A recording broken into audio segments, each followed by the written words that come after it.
ora, welcome to Outside the Lines Talanoa panel today, where we will be discussing business of sport, where we have athletes, content creators, AI, commercial partnerships, and the contribution Pacifica people have to these areas.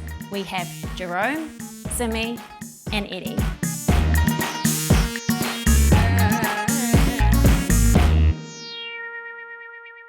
Simi, we're going to start with you.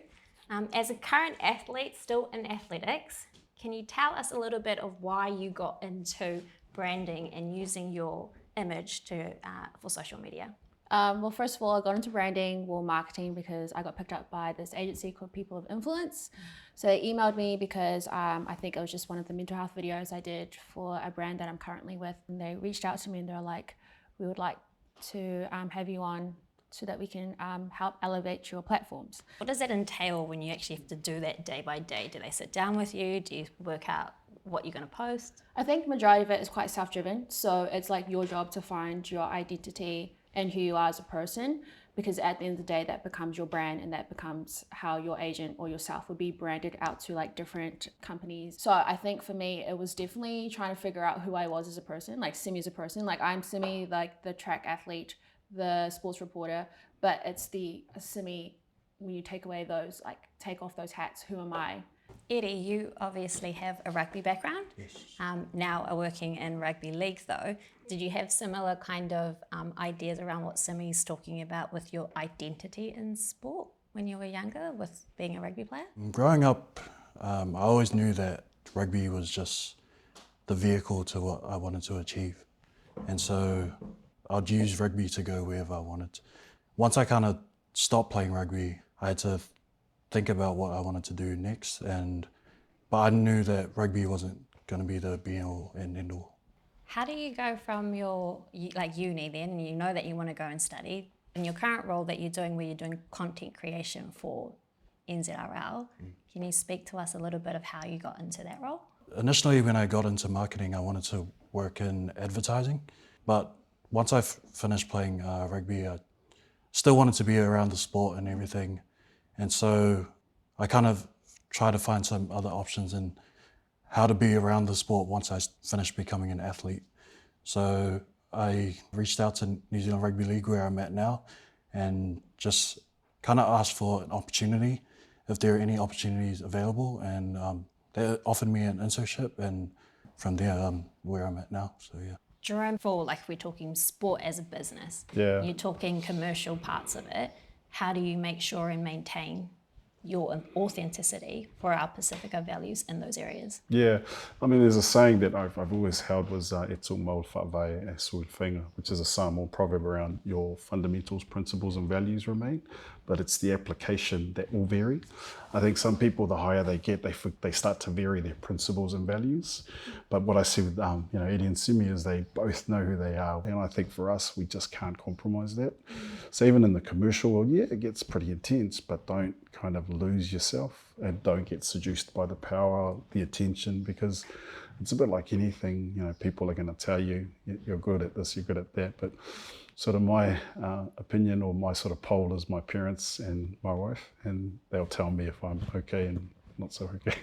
When it comes down to people want to talk about dollars in the business side of sport, they want to make sure that if you're not making a buck, then it starts to get a bit pressured on.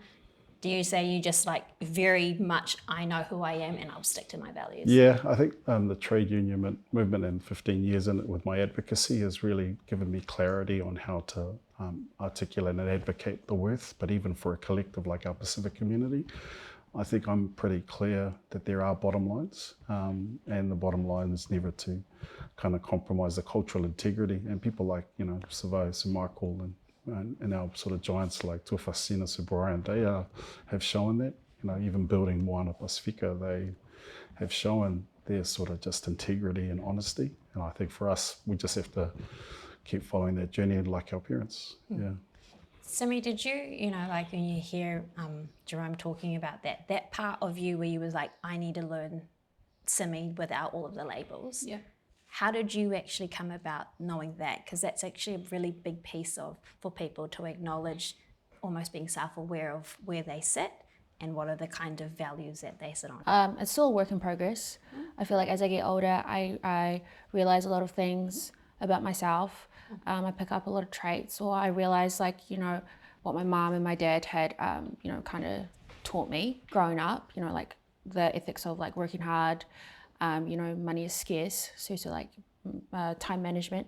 That is the kind of things that I've kind of embedded into who I am as a person. And I think those kind of skill sets are very undervalued.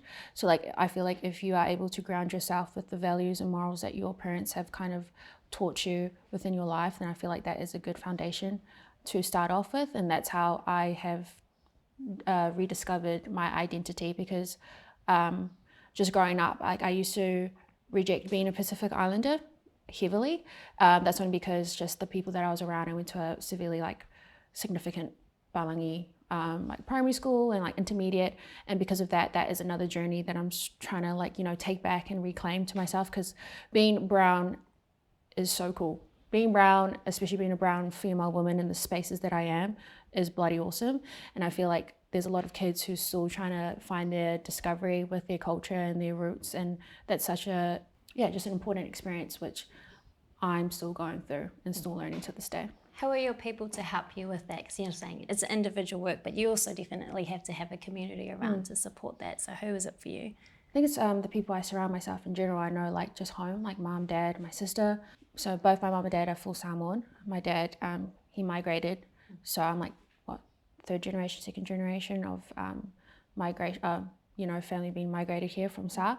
So I think constantly it's like learning. Google's for free. I research. Well, it is true, right? You can be very lazy with, you can be lazy with, you know, researching, doing your own, you know, finding information about your own culture. But I think it's also just, I feel like for me, I couldn't accept my culture unless I accepted myself. So that is something that I had to really dive into, and feeling more secure with who I am as a person, to start feeling secure about who I am for my identity. Google is for free. Eddie, your marketing background for your at uni, it probably dabbled in content creation, but maybe not. So how did you actually go from marketing into content creation, specifically sport? Yeah. So when I went into marketing at New Zealand Rugby League, I was just behind the strategy, hadn't picked up a camera really, did a bit of stuff at uni, but not too much to what I'm doing now. But it was pretty much, I picked up the camera, fell in love with the process of making videos, photography, stuff like that. And as Simi said, Google's free. You have so much information out there that's accessible to you. And so I just jumped on YouTube. At work, we call it YouTube University, where you got so many free videos to teach you how to do different effects, different things on the camera, and so yeah, that's how I got into content creation. Do you think that was something that you thought you'd be doing when you were playing rugby earlier? Like, as a, you know, how has social media kind of changed sport, but also your career? Well, coming up as an athlete, I always kind of wished that there was a camera there, and like I was shooting when I'm training, you know. But obviously I didn't have that, so but never would I have thought that I'd land into the content creation space whilst I was being an athlete. It was kind of something that I got into afterwards, and I fell in love with it, and now I kind of enjoy it more than being an athlete, really. So. Wanting to have the cameras on you when you're during an athlete kind of talks to this idea of, Simi, why did you want to get into this space while you're still an athlete? It's basically a business on the side, hustle. I think it's because, like we discussed before, the brown space of brown people, let alone athletes, is like there's like hardly any in the market space. I think it's because this thing of tall poppy syndrome within not only the Kiwi community, but also in the Pacifica and Māori community. We're taught to be humble, right? But you can still be humble and still, you know, elevate your platforms. Because that's exactly what I do. And I do it because I got bills to pay, I got a student loan, And my 9-to-5 job obviously doesn't cover as much as I'd like to. I like to live lavishly, and I can't do that with my 9-to-5 job. Okay, so I'm just being honest. Need some bank. Yeah, and if I need to live this lavish lifestyle, I need to make bank on the side, and that's my side hustle, which is social media. Being in the space is super undermined for brown people because we're so creative, right? We're so good at storytelling. We're so good at behind the camera, like Eddie, and just like the people behind the camera right now. And I feel like if we are given the opportunity and the resources, we thrive so well, especially under pressure. But I just feel like we just don't get those kind of opportunities because we don't see those people like us within like the social media spaces, the influential spaces. And so that's something that I know that I'm still trying to push in terms of like the glass ceiling within social media. Because to be fully honest, when you see like people on TikTok and you see people on Instagram who are getting these massive brand deals, you don't think brown people. At a board level, Jerome, is that something that you're trying to push as well? We're talking about branding and content online, but if you're talking about business and sport and you're going to the boardroom level, are there many people that look like you and us at that space? There isn't at this stage, but I think it's our task to get more of us there. And there's a couple of boards that I've had the privilege to be on, and some are mainstream boards, and it's about how do we get more people on there. We can't be gatekeepy. We have to bring more people through because, as we've sort of seen, is once we're in those sort of, whether it be sports, academic, creative, whatever it is, we thrive because I think it's not only about our IQ, but it's our EQ, our street smarts. What we do is sort of people in our family, in our sort of community, in our village. It's that family time that you can't manufacture. You can't sort of change the pure sort of cultural experience. And when people sit in those boards, they read the theory, but they don't know the community context. Yeah. And I think even with the demographic shift of more brown people, more of our multicultural Asian, we are the future of Aotearoa. We are the future of the global diaspora as well. You see right throughout the World Cup, even in our women's game, it's strong Pacific Māori, NRL, it's all Pacific Māori. And I think for us, we just have to know our value. And as a board member, it's about leveraging that worth and saying, where's the reciprocity in this transaction? We just can't be the content or the players. So the next question was what are some of the challenges that you see in your areas, but also for both of you guys as well? I just finished my second year of reporting, sports reporting. I think one of the challenges I faced twice, my mentor, Melody Robinson, she told me that you're going to come across people who are going to undermine who you are only because you're a female, but also you're a brown female within that sports space. So I had 2 occasions where I was sitting in the media box for one of the big games that I was covering, and one guy turned to me and he was like, "What are you doing here?" Questioning why I was sitting in the media box with him. First of all, I was kind of stunned. And I looked at him and I was like, I'm doing exactly what you're doing. Mic drop. Yeah, bro, you got the accreditation, I got the accreditation. See this. And then he asked for proof of my work. No way. Yeah. No, he did. So I was just I just gave him the company I'm working for, and I was search it up. I don't have to prove. Yeah. I don't have to give you evidence, I don't have to give you receipts. And then I was like, shouldn't you be focusing on your own work anyway? Because it's giving projection, it's giving insecure, bro. So yeah, it's only 2 years into my work, and just to see that is something that I will be facing probably for the rest of my life. I'm just whatever, bro, just bring it on. What about you, Jerome? Did you? It can get lonely, but you've got to be really determined. And I kind of think about my parents and the way that they worked in the factories. They sort of built us to do this. We're built different, and we just have to be really resilient. You're gonna get the haters, but it's just remembering who you're doing it for. I'm a little bit more mature and ripe, but I've had my fair share of kind of what I'd call, am I allowed to say it? Yeah. Sort of just the redneckism. They just think that mainstream is the only homogenous, and you have to assimilate. I mean, I want to go back to that whole thing about just be assertive and be really confident, and also just that whole thing about don't confuse your entrepreneurial spirit with that whole sort of what mainstream does around cutthroat. Be assertive, don't be arrogant, be confident, but don't be sort of aggressive. It's all that sort of, there's a fine line, and I'm sure our people and our people that sort of tell us what to do, they remind you every day. Just to go on Jerome's point of being confident and assertiveness, that was a big challenge for myself.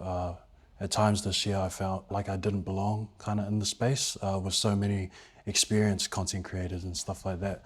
So I quickly had to try and overcome that and think to myself, no, I do belong. I'm gonna give this a good crack and put myself forward because we are the OG storytellers, I guess, and That's right. and there's no one better than Pacific people that can tell our stories and stuff like that. So, especially when you look at the league, they're probably playing wise. There's more people, obviously, that look like us. Yeah. So how do you actually, does that help in your favor when you're asking them to do like content? Because, you know, like if you're also telling them to bare their soul sometimes in the content, like, you know, tell me your deep and darkest feelings, do you feel that there's more of a connection, that you're able to get more out of them because of that? Most definitely. I see being brown as more of a superpower in that sort of space. So it's because I can relate, and so many of our own people can relate to each other because we have so many shared experiences. And so when it comes to content, because we're brown, I can just go up to, say, the likes of James Fisher Harris or Jermaine Isako and be like, hey bro, can you just say this on camera for me?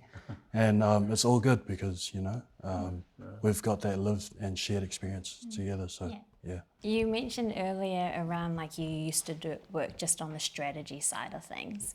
Can you talk about what you actually mean when you were doing more of the strategy work as opposed to the content creation? Like what did that look like? Working in the strategy, we would kind of develop marketing plans for certain campaigns, do certain market research. So for the international season that just went by, we found a stat that 50% of Gen Zers haven't sat through a full broadcast of sport. So the way that they consume sport is through social media. So their relationship with sport is through social media. So we kind of planned, okay, how can we make the Kiwis brand and rugby league synonymous to them, and so that they feel connected to rugby league and the Kiwis. So we developed plans about showing more of the personality of the Kiwi players. Off-field content was the biggest thing. So not what everyone sees, like highlights, stuff like that, but behind the scenes content was the biggest sort of content that we planned. Eddy's talking about like actually strategically having market research behind what they put out and how they plan their strategy for NZRL. You also do that for the same in terms of looking at your data around the things that you post? Yeah. Yeah.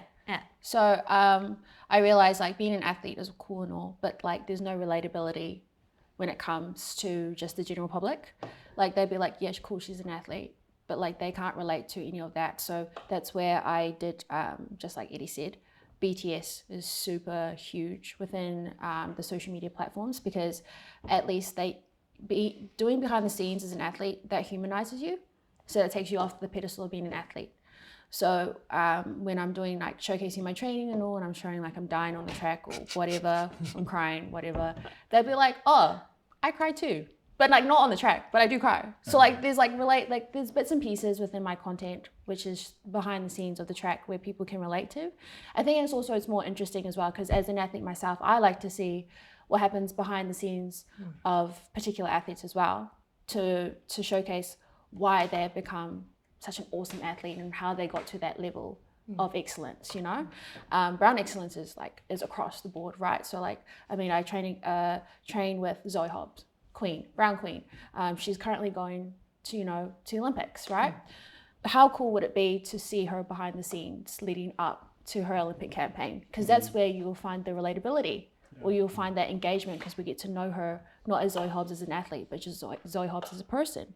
So I think behind the scenes is becoming a thing for social media, because like I said, not only does it humanizes you, but there's a lot of relatability which people can engage with as well.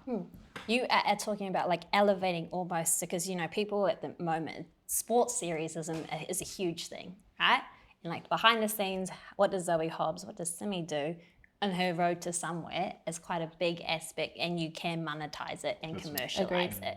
So Jerome, in your kind of area of expertise, how do you package up something that is so unique and then sell it to a commercial partner? So it is about monetizing, but keeping the integrity of the offering and the authenticity. When I think about even elevating it, like one of the things that we're doing at the moment is we've launched the Pasifika Rugby Hall of Fame, and it's with giants like Sir Michael Jones, like Fee, you know, and even working with Manusina captain Cynthia Tala.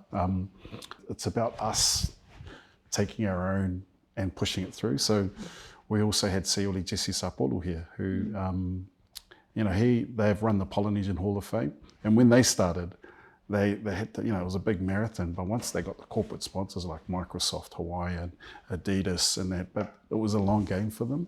But they understood to keep the integrity and the authenticity of the offering. But that organic bit is really important as well. It can't look manufactured. You know, some kids will just click off if it looks manufactured. And so even some of the work that we just sort of did a few months ago was we had Bundy and Tuatanga Vailoa meet up in Germany. So we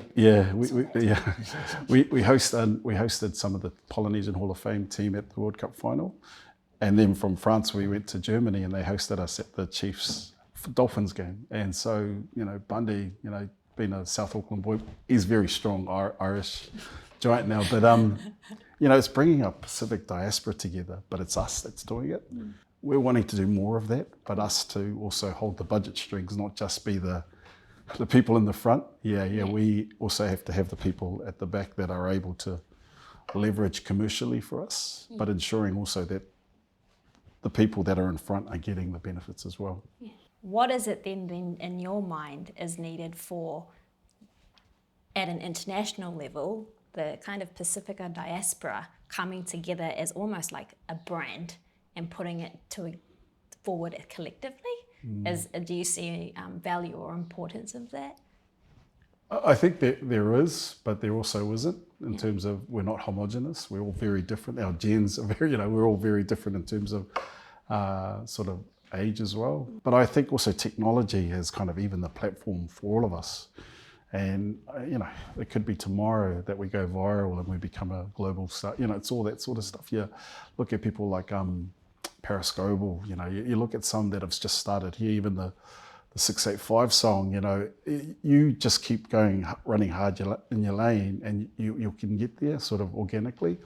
But then also intentionally, I think there is sort of that understanding, who do we need to be in front of? You know, what does that look like? And then being able to filter and get in front of people. But some of our giants are also quite accessible, but we also then have to say we can be what we can see.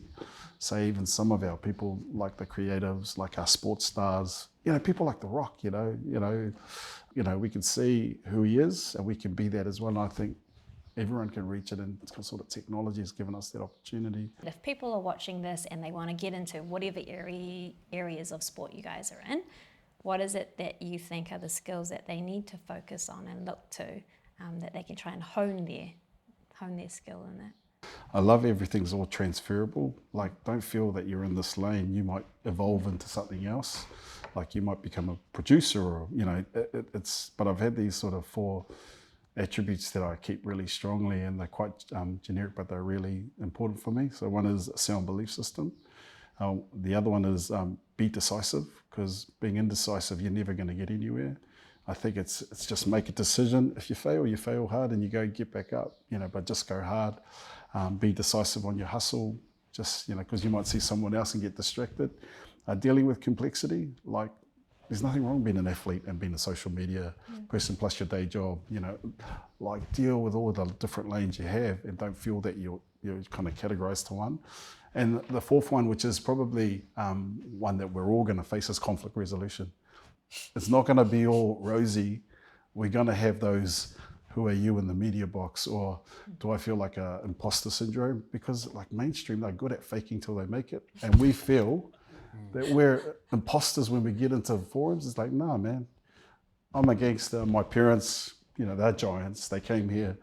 Don't fall back. So just be really strong, and just, you know, just conflict resolution is just part of us. And I'm talking about metaphorically. Don't kind of get into the literal, physical UFC, with the jabs and that. But just stand strong, man. I think I only got 3. I literally just made it up. Adapt, accelerate, and conquer. So like. Eddie, you finish it. She got 2 of 1. Shame.